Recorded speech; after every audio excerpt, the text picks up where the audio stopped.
Vygotsky nəzəriyyəsinə əsasən insanların və ya fərdin, uşağın sosial zehni inkişafı bərabər gedir, bir-birinə əsaslanır. Biz Piaget'də qeyd etmişdik ki, Piaget isə düşünürdü ki, uşağın inkişafı yalnız zehni mərhələlərdə gedir. Tutaq ki, uşaq nəyisə yerinə yetirə bilmirsə, deməli, həmin mərhələdə deyil. Ancaq Vygotsky düşünür ki, uşağın zehni inkişafı mərhələlərdən asılı deyil. Uşaq öyrənərək onun zehni inkişaf edir. Uşaq öyrəndikdən sonra inkişaf edir. Və ümumiyyətlə Piaget düşünürdü ki, şagirdə, uşağa araşdırmağa imkan yaratmaq lazımdır ki, uşaq özü tətbiq edən zaman, özü araşdıran zaman, axtaran zaman daha yaxşı öyrənəcəkdir və başqası tutaq ki, ona bir köməklik edəndə, onun yanında olanda uşağın o içərisində olan öyrənmə marağı yox olacaqdır. Vygotsky isə qeyd edir ki, əksinə uşağı hal-hazırda olduğu yerdən olmalı olduğu yerə qədər çatdırmaq üçün istər müəllim olsun, istər hər hansı bir tutaq ki, o biliyə sahib olan şəxs olsun, onun yoldaşı olsun, dostu olsun, valideyni olsun və s.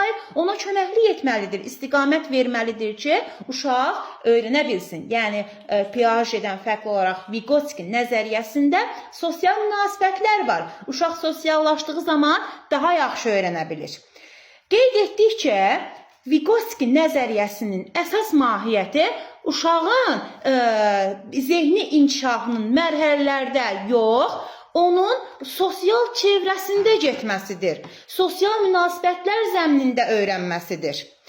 Və bugün biz qeyd edəcəyik sizlə yaxın inkişaf zonasını. Elə hal-hazırda qeyd etdiyimiz uşağın sosial münasibətlər zəminində öyrənməsi, başqasının fasilitatorluğu, köməkliyi ilə öyrənməsindən yaxın inkişaf zonası yaranır. Necə? Uşaq tutaq ki, bugün, məsələn, bölmənin əvvəlindədir, bölmə ərzində ismi öyrənməlidir, bölmənin sonunda isim haqqında lazımi bilik, bacarıqlara sahib olmalıdır. Əvvəldə hələ heç nə bilmir. Proses boyu, bölmə boyu öyrənməli, bölmənin sonunda hədəfə məqsədə çatmalıdır, düzdürmü? Deməli, Vygotsky düşünür ki, həmin bölmənin əvvəlindən, bölmənin sonuna qədər uşağı inkişaf etdirən, ona inkişaf etmək üçün istiqamət verən, köməklik edən, fasilitatorluq edən biri olmalıdır.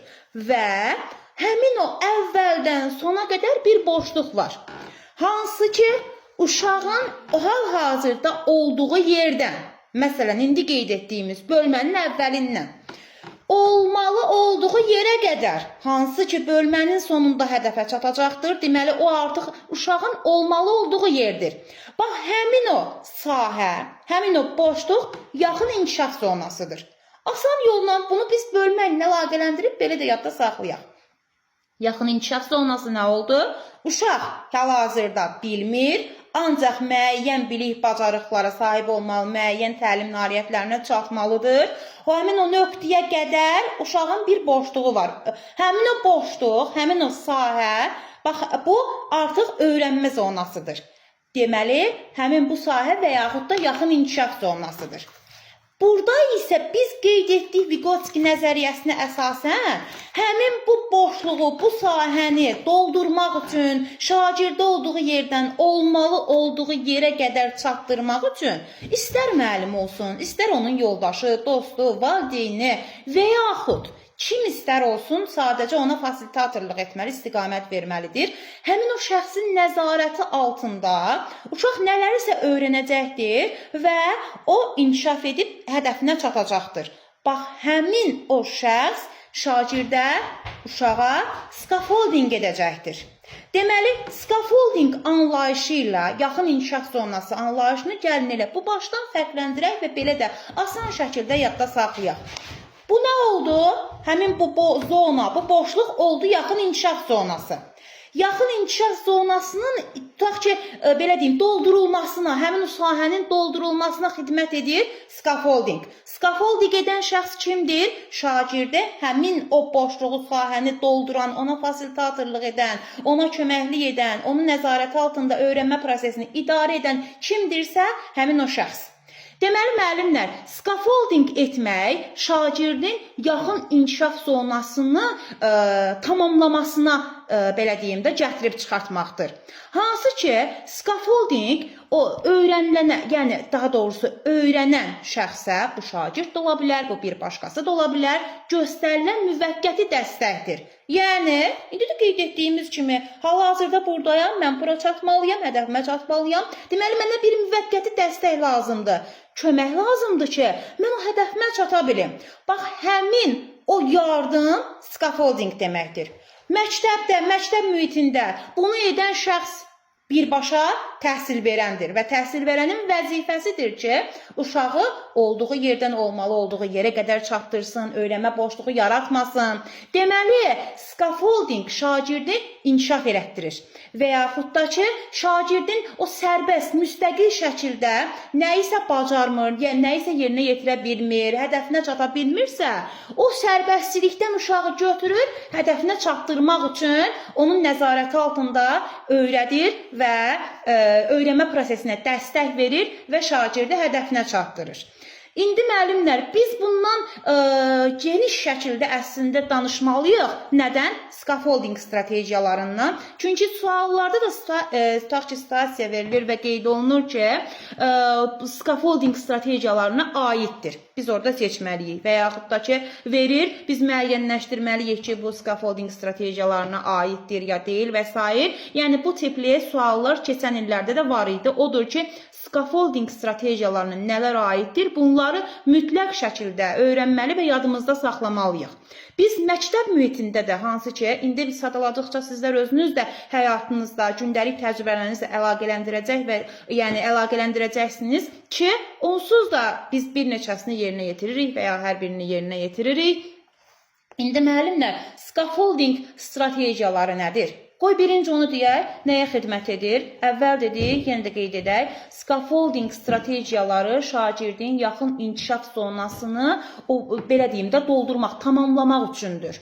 Müəllimə istiqamət verir ki, bax, müəllim bu strategiyaları yerinə yetirərsə, şagirdi hədəfinə çatdırmaq üçün ona müvəqqəti dəstək vermiş, yardım etmiş olacaqdır. Və scaffolding strategiyaları zamanı adətən şagirdə belə deyim də fərdi yanaşma və yaxud da individual yanaşma da var. Hansı ki biz məsələn tədqiq eləyirik, baxırıq, müşahidə edirik şagirdlərimizi, hansının nədə problemi var, onu həmin problemi olduğu məsələni aydınlaşdırırıq, problemi aradan qaldırılmasına dair, zəif hissələrinin gücləndirilməsinə, inkişaf etdirilməsinə dair boşluqları var. Bunlara istiqamət veririk, köməklik edirik və bizim scaffolding strategiyalarımız da ümumilikdə şagirdlərin inkişafına, həmçinin belə deyim də, o fərdi şəkildə şagirdin inkişafına dəstək vermiş olur. Həmçinin də yenə də qeyd edirəm, bütün sinif üçün də scaffolding strategiyalarından istifadə etmək mümkündür ki, sinifdə 20 şagirdimiz varsa, elə hamısı üçün faydalı olsun. Hansılardır? Bunların bir neçəsindən onsuz da sizlə əvvəlki dərslərimizdən danışanda qeyd etmişdik dəfələrlə. Məsələn, təlim nəticələrindən. Biz sizlə İllik planlaşdırma, gündəlik planlaşdırma dərsində danışmışdıq ilk dəfə və yaxud da ondan əvvəl hələ sizlə deməli təlim nəticələrindən də danışmışdıq, onda da qeyd etmişdik. Yəni bir neçə dəfə ki, mütləq müəllim təlim nəticələri ilə şagirdləri tanış etməlidir. Hansı ki, scaffolding strategiyalarından biri dərsin əvvəlində şagirdlərin təlim məqsədi ilə tanış edilməsidir. Burada məqsəd nədir? Məsələn, bugün girmişsiniz, sizin dərsiniz 5-ci sinifdə, girdiniz, əla, motivasiyanızı qurdunuz. İndi müəllim, axı siz dərsə girəndə tutaq ki, gündəlik plan əsasında girirsiniz. Burada bir müəllim olaraq sizin məqsədiniz odur ki, 45 dəqiqənin sonuna kimi nəyə çatmalı, nəyə nail olmalısınız? Axı biz sondan planlaşdırma aparırıq. Onu özünüz üçün planlaşdırır və özünüzə bir xəritə çəkirsiniz. Belə deyək, işinizi planlaşdırırsınız ki, sona doğru məqsəd yönlü həyata, öyrənmə fəaliyyətlərini həyata keçirəsiniz. Elə bu həmçinin uşaqlar üçün də keçərlidir. Uşaqlara da siz, bizlər daha doğrusu, dərsin əvvəlindən təlim nəticələrini elan etməliyik ki, şagirddə də aydın təsəvvür formalaşsın ki, Bu gün o 45 dəqiqənin sonunda nəyə nail olmalıdır? Nə üçün o tapşırıq yerinə yetirir? Nə üçün tutaq ki, filan təcrübəni yerinə yetirir? Yəni, prosesin əvvəlindən şagirdlər bilməlidirlər ki, dərs boyu nəyi, niyə edirlər? Belə olduqda onlar artıq prosesə şuurlu şəkildə yanaşırlar. Onların özlərində də həmin o təlim məqsədinə çatmaq üçün xüsusi bir həvəs yaranmış olur. Təlim nəticələrinin dərsin əvvəlindən qeyd olunması aiddir scaffolding strategiyalarına. Daha sonra necə ki təlim nəticələri ilə şagirdi dərsin əvvəlindən tanış edirik, eyni zamanda qiymətləndirmə meyarlarını və ya rubriklərini də biz dərsin əvvəlində şagirdlərə bildirməliyik. Meyarlardan da danışmışıq sizlə, eyni zamanda danışmışıq rubriklərdən də.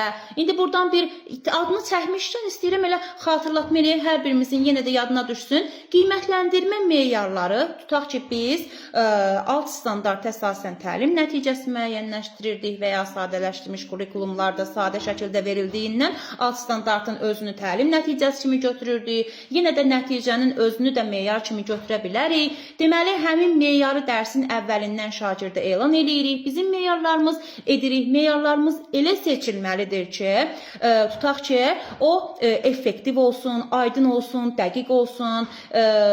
Yəni, şagirdi, daha doğrusu ölçülə bilən olsun və yaxud da şagirdi son hədəfinə çatdırsın. Həmçinin də rubriklərdən qeyd etmişdik, holistik rubrik var, analitik rubrik var, xüsusi rubriklər var, ümumi rubriklər var. Bax, bunların hamısından istifadə edirik biz proses zamanı. Ümumiyyətlə, hansı ilə işimizi quracaqsa, dərsin əvvəlindən bunu biz şagirdlərə bildirməliyik. Məsələn, uşaq bilməlidir ki, müəllim onu sonunda qiymətləndirəcəksə, hansı meyar əsasında, nəyə görə qiymətlənəcək, nəyə görə ona qiymət veriləcək, işi dəyərləndiriləcək. Bax, belə olanda yenə də öyrənmə prosesinə rahat şəkildə, şuurlu şəkildə qoşula bilir şagird. Deməli, ikinci olaraq qeyd etdik, qiymətləndirmə meyarlarının və rubriklərin şagirdlərə dərsin əvvəlindən bildirilməsi, çatdırılması aid oldu scaffolding strategiyalarına. Daha sonra, növbəti qeyd edək sizlə, tutaq ki, müəllimlər, daha doğrusu biz sizlə deyəndə, siz müəllim olaraq girirsiniz, bu gün dərsiniz, məsələn, belə deyim də, yeni bir mövzu keçəcəksiniz. Məsələn, sifət keçəcəksiniz bu gün və yaxud da əvvəldən isə tutaq ki, ismi keçmişsiniz bundan əvvəlki dərsdə də və yaxud da ki, bu gün ismin məna növlərini keçəcəksiniz, əvvəlki dərsdə quruluş növlərini keçmişsiniz və s. Yəni, müəllim yeni mövzu keçəcəkdirsə, əgər uşaqda bu gün yeni bir bilik, bacarıqlar formalaşdıracaqdırsa, növbəti, daha doğrusu əvvəlki dərslə öz qurduğu bugünkü dərsi əlaqələndirməlidir. Hansı ki, burada məqsədimiz nə ola bilər? Biz ismin məna növlərinə keçməzdən əvvəl hələ bir yoxlayaq, yada salaq, xatırladaq ki, bu isim haqqında uşağın öyrəndiyi biliklər yadında qalıb. Yəni, uşaq ismin məna növlərini öyrənmək üçün tam hazırdır, yoxsa deyil. Deyilsə, deməli, öyrənmə boşluğu var. Bunu müşahidə edirik, varsa aradan qaldırırıq, sonra məna növlərini öyrədirik ki, artıq biz uşağı tam şəkildə formalaşdırmış olaq. Yəni, uşaqdan əvvəldən o mənimsəmədiyi biliklər qalıbsa, uşaq tutaq ki, ismin nə olduğunu bilmir, uşaq quruluşda növləri fərqləndirə bilmir, əksikliklər var uşaqda, tamamlanmalı olduğu nöqtələr var. Uşaq bugün ismin məna növlərindən nə anlayacaq belə olsa? Deməli, əvvəlki dərslərlə yeni mövzunun əlaqələndirilməsi aiddir scaffolding strategiyalarına. Eyni zamanda təkcə əvvəlki biliklərlə deyil, tutaq ki, yeni qazanılan biliyi şagirdin gündəlik təcrübələri ilə, tutaq ki, həyatdan gətirilən nümunələrlə, tutaq fənn-üstü inteqrasiyanı yerinə etmiş olacaq bunda. Yəni, əlaqələndirməlidir müəllim, belə olduqda da şagirddə öyrəndiyi biliyi daha yaxşı mənimsəniləcək, daha yaxşı yadda qalacaq, daha aydın təsəvvür formalaşmış olacaq. Bu aiddir, deməli, scaffolding strategiyalarına. Daha sonra, deməli, yenə də biz bugün uşağa tapşırıq veririk. Daha doğrusu yeni bir mövzu keçmişik. Mövzunun mənimsənilməsi üçün uşağa tapşırıq veririk. Müəllimlər, əgər bu yeni mövzudursa, çalışaq ki, məsələn, biz bir müəllim olaraq düşünə bilirik ki, bu şagird bu tapşırığın həlli zamanı hansı çətinliklərlə qarşılaşa bilər. Yəni bunu əvvəldən nəzərə alırıq. Şagirdin qarşılaşa biləcəyi o belə deyim də problemləri əvvəlcədən bilərək şagirdə tutaq ki, tapşırıq vermişiksə, şərtini başa salırıq. Tutaq ki, addım-addım ona izah eləyirik. Belə olduğu halda uşaqlar, yəni belə deyim də əvvəldən müəyyənləşdiririk problemlə. Tutaq ki, məsələ həlli götürək. Riyaziyyat dərsində 3 addımlı məsələlərin həll edilməsi. Tutaq ki, burada biz uşağa istiqamət veririk. Uşaqlar, siz yəni addım-addım məsələni yerinə yetirməlisiniz. Əvvəlcə birinci addıma məsələnin şərtini diqqətlə oxuyursunuz. Daha doğrusu, məsələni hələ diqqətlə oxuyursunuz, anlayırsınız. Birinci addıma uyğun misalı müəyyənləşdirirsiniz, daha sonra 2, daha sonra 3 və s. Yəni bu formada və ya digər formada biz tapşırığın şərtlərini şagirdə addım-addım başa salırıq. Və artıq əmin oluruq ki, şagird bu tapşırığı müstəqil və sərbəst yerinə yetirmək üçün hazırdır. Tapşırığın yeni mövzuya aid və ya tapşırığın addımlarının şagirdə izah olunması aid olacaqdır yenə scaffolding strategiyalarına. Başdan bir dediyim, yenə digərinə sonra keçək ki, tam yadımızda qalsın. Scaffolding strategiyalarından indiyə kimi sadaladım. Təlim nəticələrinin elan olunması, qiymətləndirmə meyarlarının və ya rubriklərinin elan olunması, hal-hazırda qeyd etdik, deməli, tapşırığın hissə-hissə, addım-addım uşaqlara əvvəlcədən başa salınması, izah olunması, dərsin əvvəlki dərslərlə və yaxud da ki, uşağın şəxsi təcrübələri ilə, həyatı ilə əlaqələndirilməsi.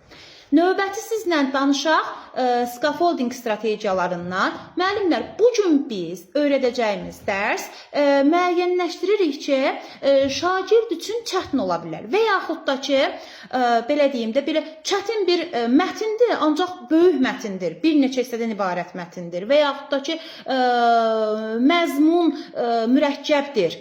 Biz həmin bu mürəkkəb məzmunun sadələşdirilmiş formada əvvəlcə şagirdə təqdim edə bilərik ki, şagird, belə deyim, onu daha yaxşı mənimsəyə bilsin.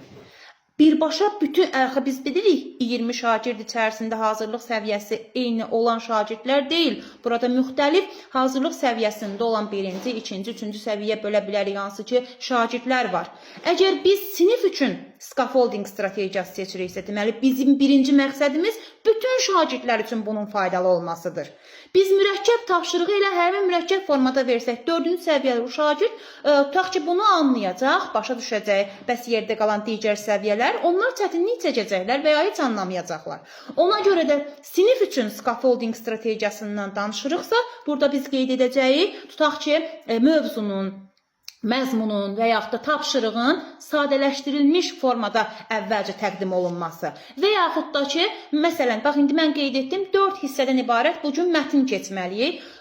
Bunu biz hissələrə bölərək keçə bilərik. Və yaxud da müəllim, bax, belə deyim, məsələn, bugün dərsimiz biz illik planlaşdırma zamanı neyinirik? Müstəqil şəkildə öz işimizi planlaşdırırıq, düzdürmü? Burada əsas götürəcəyimiz məsələlərdən biri də sinifin səviyyəsidir. Mən bir müəllim olaraq düşünürəm ki, 5A sinifi, 5B sinifi. 5A sinifin təlim nailiyyətinə görə 5B sinifinə nisbətən daha yüksəkdir. Məsələn, filan mövzunu o 2 dərsə bölsən mənimsəyə biləcək, ancaq 5B sinifi mənimsəyə bilməyəcək. Belə olan təqdirdə mən işimi planlaşdıran zaman 5B sinifinə həmin dərsi 3 saata bölürəm, 2 saata bölmürəm. Yəni dərsi bir neçə kiçik hissələrə, dərslərə bölürəm ki, qoy, belə deyim, bütün şagirdlər üçün mənimsənilə bilən səmərəli, faydalı dərs qurmuş olun. Elə bu baxımdandır ki, indi buradan biraz kənara çıxsaq, işimizi planlaşdıran zaman adətən bizim planımız, illik planımız, məsələn, bizim məktəbdə 5A, 5B, 5C, 5D, 4 paralel sinifimiz varsa, adətən plan bütün siniflər üçün eyni götürülür. Ancaq burada biz sinifin müxtəlif hazırlıq səviyyələrində olduğunu nəzərə alaraq hər sinifə uyğun şəkildə planlaşdırmalıyıq. Xülasə, bir dərsin bir neçə dərsə bölünərək, eyni zamanda çətin tapşırığın və yaxud da ki, mürəkkəb məzmunun sadələşdirilmiş versiyasının şagirdlərə təqdim olunması da aid olacaqdır scaffolding strategiyalarına. Daha sonra, deməli, müəllimlər, biz sizlə öyrənmə tərzlərindən dəfələrlə danışmışıq. Demişik ki, öyrənmə tərzləri nə görə şagirdlər sinifdə fərqlənir. Müəllim bunu bilir, işini quran zaman həm deməli, fəaliyyətdə, həm də təqdim etmədə öyrənmə tərzlərini nəzərə alır. Bu gün müəllim öz işini qurarkən mövzu ətrafında hər hansı bilik və bacarıqları formalaşdırmalıdır şagirdlərdə. Yaxşı olar ki, biz həmin bu öyrədəcəyimiz o biliyi, öyrədəcəyimiz o məzmunu bir neçə yolla ifadə eləyək. Burada da elə əsas məsələ nədən ibarətdir? Öyrənmə tərzlərinin nəzərə alınmasından. Bugün, məsələn, kimya müəllimi olaraq, kimya müəllimi həm şifahi danışır, audialları nəzərə alır. Eyni zamanda lövhədə tutaq ki, bunu qrafiklə çəkir və yaxud da Mendeleyevin cədvəlini gətirir, nəzərə alır vizualları və yaxud da tutaq ki, bir maketini, modelini gətirir, kinestetikləri nəzərə alır və s. Yəni, biz şagirdlərin ümumiyyətlə mövzunu tam anlaya bilməsi üçün, tam mənimsəyə bilməsi üçün müxtəlif yollarla çatdırmalıyıq məzmunu onlara. Bu da aid olacaqdır scaffolding strategiyalarına. Daha sonra biz yenə də, baxın, yeni bir riyaziyyatda tutaq ki, bugün mən xətti tənliklər mövzusunda bugün müəyyən bir bilik bacarıqlar ötürülməli, məqsədə çatmalıyam. Bunu şagirdlər öyrənməli və tətbiq etməyi bacarmalıdırlar, əla. Hələ mən tutaq ki, mövzunu mənimsətdim, indi tətbiq etməlidirlər. Yeni mövzu olduğu üçün əvvəlcə mən özüm müəllim olaraq bu necə tətbiq etməlidir şagird? Yəni, müstəqil işə keçməzdən əvvəl özüm bir tapşırıq nümunəsini verirəm. Tutaq ki, həmin tapşırıq nümunəsi üzərində şagird də növbəti addımlarla sərbəst işləyən zaman nəyi necə etməlidirsə, həmin o nümunənin üzərindən izah edirəm. Tutaq ki, bu hansı məqamda şagird nələrə etməlidir, başa salıram. Əyani şəkildə uşaqlara göstərirəm. Bax, bu yenə aid olacaqdır scaffolding strategiyasına. Ən sonda isə sizlə qeyd edəcəyi, xüsusilə Azərbaycan dili riyaziyyat fənləri, Azərbaycan dili ədəbiyyat fənləri üçün daha məqsəd uyğundur. Əgər müəllim çətin bir mətn verəcəkdirsə şagirdə, çətin mətn, məsələn, burada ola bilər ki, şagirdlərin o həmin mətni oxuyarkən qarşılaşa biləcəkləri, qarşılaşacaqları sözlər yenidir onlar üçün. Mənalarını bilmirlər və yaxud da ki, yəni indi biz özümüz də dərs oxuyan zaman bir neçə, daha doğrusu hər hansı bir nəyisə oxuyan zaman bir neçə yeni sözlər olur ki, o bizim söz ehtiyatımızda yoxdur. Məsələn, individual, məsələn, tutaq ki, indi biz dəfələrlə qeyd edirik sizlə, həmin sözlər bizim üçün yaddır, aydın deyil, tanış deyil. Bu şagirdlər üçün də uyğundur, daha doğrusu şagirdlər üçün də eynidir. Əgər həmin mətni oxumazdan əvvəl müəllim yeni sözlərlə uşaqları tanış edəcəksə və yaxud da ki, daha aydın desəm tanış etməkdə, məsələn, uşaq həmin sözü orada qarşılaşa bilər. Bu ibtidai siniflərdə söz boğçasında əslində verilir. Yuxarı siniflərdə tutaq ki, müəllim tərəfindən düzü yuxarı siniflərin dərslikləri ilə tanış olmadığımdan bu hissədə məlumatlı deyiləm. Amma aşağı siniflərdə söz boğçasında verilir. Eyni zamanda söz boğçasında verilsə də, yenə də əlavə ehtiyac vardır sözlərin mənasının aydınlaşdırılmasına. Tutaq ki, lüğətdən istifadə edərək sözlərin mənası aydınlaşdırılır və yaxud da həmin sözün daha yaxşı başa düşülməsi, yadda saxlanılması üçün həmin sözə uyğun sinonimlər verilir, antonimlər verilir və yaxud da ki, həmin söz nə deməkdir, bunu ifadə edən bir şəkil göstərilir, bir hərəkət göstərilir və s. Yəni, çətin mətni oxumazdan əvvəl şagird yeni sözlərlə tanış edilirsə əgər, bu aid olacaqdır scaffolding strategiyalarına. Deməli, müəllimlər, biz sizlə scaffolding strategiyalarından danışdıq və izaha keçməzdən əvvəl qeyd etdim ki, hər birini mütləq şəkildə bir-bir bilməliyik. Gəlin bir də təkrarlayaq. Scaffolding strategiyaları hansılar oldu? Deməli, müəllimin təlim nəticələri ilə dərsin əvvəlindən şagirdi tanış etməsi. Müəllimin qiymətləndirmə meyarları və qiymətləndirmə rubrikləri ilə dərsin əvvəlindən şagirdləri tanış etməsi. Daha sonra müəllimin yeni dərsi keçməzdən əvvəl dərsini əvvəlki dərslərlə eyni zamanda şagirdin həyatı ilə, onun təcrübələri ilə və s. əlaqələndirməsi. və yaxud da müəllimin bu gün başına bir iş gəlib, müəllimin öz gündəlik həyatdan gətirdiyi təcrübələrlə və s. formada əlaqələndirilməsi. Daha sonra tutaq ki, müəllim öyrədəcəyi bilik şagird üçün çətin ola bilər və yaxud da mürəkkəb ola bilər. Şagirdlərin ümumi səviyyəsinə görə onu mənimsəmək çətinlik yarada bilər daha doğrusu. Sadələşdirilmiş versiyasını verir. Bir dərsi daha yaxşı mənimsətmək üçün müəllim bir neçə dərsə bölür. 2 saat ayrılmışsa bunu müəllim 3 saat eləyəcəkdir. Aid olacaqdır yeni scaffolding strategiyasına.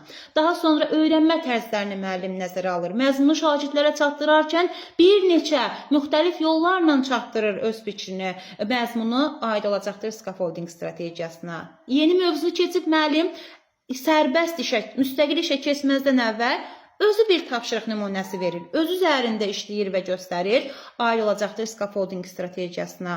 Daha sonra müəllim tutaq ki, şagirdin həmin sərbəst iş zamanı qarşılaşa biləcəyi problemləri əvvəlcədən görür və şagirdlərə tutaq ki, qarşılaşacaq problemləri əvvəlcən izah edir. Tutaq ki, addım-addım izah edir, istiqamət verir. Yenə də scaffolding strategiyasıdır. Və sonda da qeyd elədik ki, çətin mətni oxumazdan əvvəl şagirdlərin həmin mətndə qarşılaşacaqları yeni sözlərlə tanış edilməsi aiddir scaffolding strategiyalarına. İndi müəllimlər sizlə danışaq. Bax, scaffolding strategiyalarından danışdıq. Qeyd etdik ki, scaffolding strategiyaları yaxın inkişaf zonasının, o sahənin, o boşluğun doldurulmasına xidmət edir. Yəni, scaffolding strategiyaları müəllimə bir növ, belə deyim, istiqamət verir. Çünki scaffolding edən şəxs məktəbdə də müəllimdir, düzdür, yoldaşı ola bilər və ya hər hansı bir təhsil verən də ola bilər əlbəttə. Yəni, əsas olaraq müəllim üçün biz burada scaffolding strategiyalarını sadalayırıq ki, yaxın inkişaf zonasında o işləyən zaman işini necə qurmalıdır müəllim? Buna uyğun, yəni bu strategiyalardan istifadə etmək üçün öz məqsədinə daha yaxşı çata bilsin. Və Vygotsky nəzəriyyəsinə aid olan yaxın inkişaf zonasının elə adının çəkilməsi onun mahiyyətini açıqlayır. Niyə? Uşağa burada dost olsun, müəllim olsun və s. olsun, istiqamət verirsə, deməli, o sosial münasibətlər zəminində öyrənir. Onun öyrənməsinə köməklik edən var, istiqamət verən var, onu müvəqqəti olaraq dəstəkləyən birisi var. Elə bu, Vygotsky nəzəriyyəsinin mahiyyətidir və bu mahiyyət Piaget nəzəriyyəsindən fərqləndirən əsas cəhətidir. Bizim situasiyalarda qarışdıra biləcəyimiz məqamlar hansı ki ola bilər? Piaget nəzəriyyəsi və Vygotsky nəzəriyyəsi arasında. Mən sizə dərsə başlamazdan əvvəl cədvəl atmışam ki, onun üzərində geniş izah edim ki, elə bu cədvəlin geniş izah edilməsi ilə Piaget və Vygotsky nəzəriyyəsi arasındakı fərqləri elə bir dəfəlik yadda saxlayaq ki, hansılardır. Oxşar cəhət qeyd etsək, hər iki nəzəriyyədə öyrənmənin oyun üzərində daha çox qurulmasına yer verilir. Bax, bu oxşar cəhətdir. Və fərqli cəhətlər nədir? Ümumi hələ ki deyək, Piaget nəzəriyyəsi nəzərdə tuturduğu şagirdin inkişafının zehni mərhələlərdə getdiyini. Uşaq tutaq ki, bir şeyi bilmirsə, deməli o hələ konkret əməli mərhələdə deyil, ilkin əməli mərhələdə deyil və s. Amma Vygotsky düşünür ki, zehni inkişafın əsasında mərhələlər dayanmır, sosial münasibətlər dayanır. Kiminsə köməkliyi, fasilitatorluğu, istiqaməti dayanır, kimdənsə öyrənir uşaq. Piaget nəzərdə tutur ki, uşaqda əvvəlcə zehni inkişaf gedir, sonra uşaq öyrənir. Vygotsky bunun əksinə olaraq düşünür ki, əvvəl uşaq öyrənir, sonra inkişaf gedir. Deməli, öyrənmə inkişafdan əvvəldirsə, Vygotsky nəzəriyyəsidir, inkişafdan sonradırsa, aiddir Piaget nəzəriyyəsinə. Daha sonra uşaq, bax, burada öyrənməsində də əsas fərq. Sosial münasibətlər zəminində öyrənir, başqası ilə danışır öyrənir, görür öyrənir, aiddir Vygotsky'yə.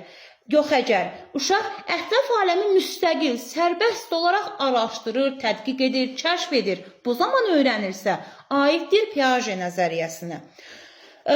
Oxşar və fərqlilikləri sizdən qeyd etdim. İndi siz cədvəl əsasında, yəni cədvəl əsasında da baxaq, bir cümlə izah edəcəyəm ki, bəs burada ümumi fərq nədən ibarətdir? İstəsəniz açıb həmin cədvəldə izləyə baxa bilərsiniz. Deməli, müəllimlər, fərqlərə baxaq. Baxın, burada sosial mədəni kontekstdə, münasibətdə fərqlər nədir? Piaget deyir ki, ümumiyyətlə bu sosial münasibətlərə az əhəmiyyət verir. Yəni, o fikirləşir ki, uşaq özü müstəqil öyrənə bilər. O, uşağın müstəqil öyrənməsinə daha çox əhəmiyyət verir. Cəmiyyətin təsirini isə azaldır. Piaget sosial mədəni kontekstdə münasibətində qeyd edirik. Piaget sosial münasibətlərə belə deyim, az əhəmiyyət verir. Yəni, uşaq özü müstəqil öyrənir, cəmiyyətin təsiri azdır. Ancaq Vygotsky qeyd edir ki, indi də dediyimiz kimi, sosial münasibətlər önəmlidir, əhəmiyyətlidir. Və Vygotsky düşünür ki, uşaq sosial mühitdə ailə ola bilər, tutaq ki, müəllimi ola bilər, dostları ola bilər, hər hansı bir qrupda, tutaq ki, qrup üzvləri ola bilər və s. onların sayəsində, onların köməkliyi ilə inkişaf edir, daha yaxşı öyrənir. Bax, bu sosial mədəni kontekstdə olan münasibətdə Vygotsky ilə Piaget'in fərqləridir. Daha sonra, Piaget kognitiv konstruktivistdir. Vygotsky isə sosial konstruktivistdir. Bu nə deməkdir?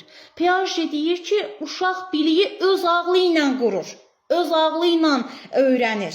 Amma Vygotsky qeyd edir ki, o sosial konstruktivist, yəni sosial mühitdə öyrənir, sosial mühitdə onda anlayışlar formalaşır, inkişaf edir. Bax, bu da aid olacaqdır yenə Piaget nəzəriyyəsi ilə Vygotsky nəzəriyyəsinin əsas mahiyyət etibarı ilə fərqləri. İnkişaf mərhələlərində də fərq nədən ibarətdir? Piaget artıq bilirik, təkrarən qeyd etmiş oluruq yenə, inkişaf mərhələləri var və vacibdir. Uşağın düşüncəsi müəyyən mərhələlərə görə dəyişir. Məsələn, səslərə reaksiya verir hissərəkidə, induktiv düşünür konkret əməlidə, hipotetik düşünür formal əməlidə. Amma Vygotsky deyir, heç bir inkişaf mərhələsi yoxdur. Yəni, ümumiyyətlə burada inkişaf mərhələsindən söhbət getmir. Yəni, uşaq öyrəndikcə inkişaf edir və bunu mərhələlərə bölmür. Daha sonra fərq qeyd edirik, öyrənməsi ilə bağlı. Deməli, müəllimlər, qeyd etdik, Piaget nəzəriyyəsinə əsasən birinci gəlir inkişaf, sonra öyrənmə. Uşaq əvvəl beynində müəyyən səviyyə çatmalıdır ki, öyrənə bilsin. Yəni, o müəyyən zehni inkişaf mərhələsində olmalıdır ki, öyrənə bilsin. Ancaq Vygotsky deyir ki, öncə öyrənmə, sonra inkişaf. Yəni, uşaq öyrəndikcə o inkişaf eləyəcəkdir. Yəni, öyrənir, sonra beynində inkişaf gedir. Bu da aid oldu, deməli, əsas fərqlərdən birinə. Daha sonra, burada olan terminlər var, onların bir-bir daha doğrusu sizlə aydınlaşdıraq ki, nə deməkdir? Piaget nəzəriyyəsində var ki, ekvilibrium, adaptasiya, assimilyasiya, akkomodasiya. Yəni, Piaget nəzəriyyəsində ekvilibrium, tarazlıq deməkdir. Tarazlıq, yəni uşağın inkişafında, tutaq ki, o beynində, belə deyim də, beynində qazandığı biliklərini, öyrəndiklərinin tarazlıq vəziyyəti. Yəni, bu uşaq yeni məlumatı başa düşməsi üçün əvvəlki biliyi ilə uyğunluq yaratmalıdır ki, onu daha yaxşı başa düşə bilsin. Məsələn, biz mərhələlərdə qeyd edirik. O konkret əməli mərhələdə nə isə daha yaxşı başa düşməsi üçün əvvəlki mərhələ olan ilkin əməli ilə əlaqələndirir, tarazlıq yaradır. Bax, bu ekvilibrium demək, yəni mənasının açıqlanması, belə başa salım. Daha sonra uşaq öz beynində hər zaman Piaget'ə görə balans yaratmağa çalışır. Tutaq ki, bugün yeni məlumat öyrənəcək, ona bir yeni məlumat tutaq ki, mənimsəməlidir, yeni bir nə ilənsə tanış olur. Dərhal onu əvvəl tutaq ki, beynində olanla, əvvəl gördüyü ilə, əvvəl qazandığı ilə uyğunlaşdırır, yəni adaptasiya və yaxud da akkomodasiya edir. Akkomodasiya isə tərzini dəyişmək deməkdir və bunun nəticəsində də yenidən tarazlıq yaranır. Tarazlığı da qeyd etdik, ekvilibrium. Biraz daha açıq, düzdür, ekvilibrium, burada mərhələləri var, tarazlığı var, sonra tarazlığın pozulması var, daha doğrusu yenidən tarazlıq yaranması var və s. Yəni bu sizə ehtiyacı olan məlumatlar deyil, sadəcə olaraq, yəni sadəcə qeyd edim nə olduğunu. Bir də qeyd edirəm, ekvilibrium, əgər siz bu sözün mənasını daha yaxşı yadda saxlamaq üçün bir də deyək, nə oldu tarazlığın yaranması? Məsələn, uşağın zehni balansını bərpa etmə prosesidir. Hansı ki, uşaq yeni məlumatı o əvvəlki inkişaf mərhələsində olan bilikləri ilə əlaqələndirir və beynində yerləşdirir, belə deyim. Assimiliyasiya uyğunlaşdırmadır. Yenə də, deməli, uşağın uyğunlaşdırması, indi qeyd etdiyimiz kimi, əvvəlki gördüyündən uyğunlaşdırma prosesi. Bax, buna belə bir situasiya gəlin sizinlə deyək. Məsələn, uşaq bugün belə nəsə görüb onu əvvəlkiyini uyğunlaşdıracaqdır. Tutaq ki, uşaq dünən pişik görüb və bilir ki, məsələn, dünən deyəndə, yəni ümumiyyətlə uşaq əvvəl pişik görüb və bilir ki, pişik tutaq ki, tüylü heyvandır, onun 4 dənə ayağı var. Bugün o küçədə gedəndə it görür. Uşaq deyir ki, bu da pişikdir. Çünki o hələ yeni heyvana əvvəlki biliyinə uyğunlaşdırmağa çalışır. Yəni, hələ bilmir bu itdir. Sadəcə o dünənkini uyğunlaşdırır. Bax, assimiliyasiya budur. O dünən görüb ki, tüklü, 4 ayağı olan heyvan pişikdir. O düşünür ki, bu qarşına çıxdığı it olsa da hələ bilmir itdir. Sadəcə düşünür ki, bunun da 4 dənə ayağı var, bu da tüklüdür. Deməli, bu da pişikdir. İndi burada akomodasiya növbəti mərhələ üçün uyğundur. Bax, müəllimlər, bunu biz harada qeyd etmişdik? İlkin əməldə əşyaları fərqləndirə bilmirdi, düzdürmü? Deməli, o pişikdirsə, deməli, bu da pişikdir. İndi akomodasiya yenidən qurma, dəyişmədir. Konkret əməli mərhələdə artıq onu fərqləndirə bilirdi əşyaları. Yəni, akomodasiya edir, yenidən qurur, artıq dəyişir fikrini. Hansı ki, uşaq anlayır ki, o yeni məlumat köhnə biliyinə uyğun gəlmir. Uşaq başa düşür ki, bugün gördüyü heyvan pişik deyil, itdir. Deməli, o zaman artıq onun beynində var ki, yəni bu itdirsə, artıq o it üçün başqa bir, tutaq ki, onda təsəvvür formalaşır. Artıq o bu təsəvvürü vasitəsi ilə bir daha görəndə iti pişikdən fərqləndirəcəkdir. Deməli, assimiliyasiya oldu uyğunlaşma. Məsələn, ilkin əməli mərhələdə əşyaları fərqləndirə bilmir. Baxır ki, bu budursa, bu oxşar xüsusiyyət var, bu da ona uyğundur. Akomodasiyada yenidən qurur, dəyişir. Konkret əməldə artıq əşyaları fərqləndirə bilir. Yeni məlumatı artıq o yeni biliklərlə uyğunlaşdıraraq dəyişir. Bax, bu, orada terminlərin hamısını açıqladım, sizə səhv etmirəmsə, aiddir Piaget nəzəriyyəsinə. Vygotsky'dən danışanda burada artıq qısa şəkildə qeyd edəcəyik ki, Piaget'dən fərqli olaraq, sadəcə olaraq yaxın inkişaf zonası var, scaffolding var, tutaq ki, sosial mədəni münasibətlər var, dil var, ünsiyyət var, diyaloq quran zaman öyrənir. Bax, bu diyaloq deyəndə, qoy monoloqu da deyək, zehni inkişaf mərhələləri Piaget'də şagird, axı biz deyirik ki, qoy şagird özü öyrənsin, özü tədqiq etsin, özünü inkişaf etdirmək üçün araşdırsın, kəşf etsin. Deməli, ən çox burada monoloq var. Öz-özünə şagird düşünür, öz-özünə, tutaq ki, özünü refleksiya edir, öz-özünə. Yəni, burada monoloq daha çoxdur. Ancaq Vygotsky'də diyaloq var. Deməli, Piaget'dən fərqli olaraq hansı anlayışlar var? Yaxın inkişaf zonası qeyd etdik, danışdıq. Nədir? Scaffolding var, ünsiyyət var, diyaloq var, sosial mədəni münasibətlər var. Yəni, uşaq öz bacardığı ilə bacarmadığı, olduğu yerlə olmalı olduğu yer arasındakı sahəyə fokuslanır və burada ondan böyüklərin, ondan daha bilikli şəxslərin köməyi var. Həmin o kömək vasitəsi ilə irəliləyir. Daha sonra Piaget və Vygotsky nəzəriyyəsinin arasında nitqin rolu. Nitqin rolu Piaget'də azdır, yəni minimaldır. Tutaq ki, nitq uşaq üçün əsas deyil. Axı, burada monoloqu nəzərdə tutduq ki, o özü araşdırırsa, monoloq var bu baxımdan. Deməli, orada dilin, daha doğrusu nitqin rolu da azdır. O daha çox daxili düşüncələri ilə danışır. Hansı ki, buna da egosentrik nitq demişdik. Vygotsky'də isə nitqin rolu maksimaldır. Uşaq ünsiyyət zamanı daha yaxşı öyrənir. Nitq vasitəsilə də öyrənir. Diyaloq onun üçün vacibdir əlbəttə ki. Daha sonra tətbiqi yanaşmasında fərqlər qeyd edək. Tutaq ki, tətbiqi. İndi Piaget artıq hər birimizə məlumdur, yenə də qeyd edək. Piaget necə düşünürdü? O deyirdi, özü araşdırsın. Uşağı öyrətməkdə, belə deyim də, tələsmə. Yəni, nə müəllim, nə valideyn, uşağı öyrətməkdə tələsmək olmaz. Vaxtı çatanda öyrənəcəkdir. Hər şey mərhələ-mərhələ gedir. Piaget belə deyir. Məsələn, yenə də deyirəm, uşaq əgər hal-hazırda ilkin-əməli mərhələdədir. Mən uşaqdan məntiqi cavablar gözləməli deyiləm. Uşağı danlamalı deyiləm, biraz məntiqin olsun, biraz filan məntiqi yanaş və s. Axı biz qeyd etdik ki, məntiqin formalaşmağa başladığı dövr Piagetə görə konkret əməli mərhələ, yəni 11 yaşdan etibarəndir. Üzr istəyirəm, 7 yaşdan etibarəndir. Düzdürmü?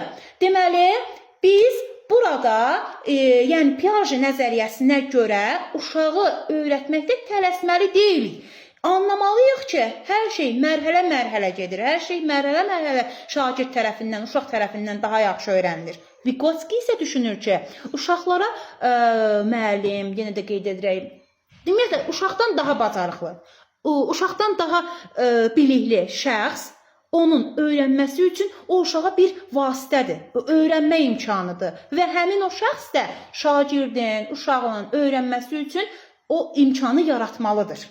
Yəni, bilik təkcə uşaqla deyil, təkcə uşağın öz araşdırması ilə əldə oluna bilən deyil.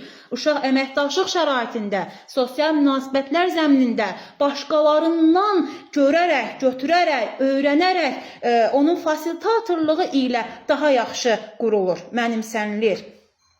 Deməli, bu da oldu yenə Piaget və Vygotsky nəzəriyyəsi arasındakı fərqlər.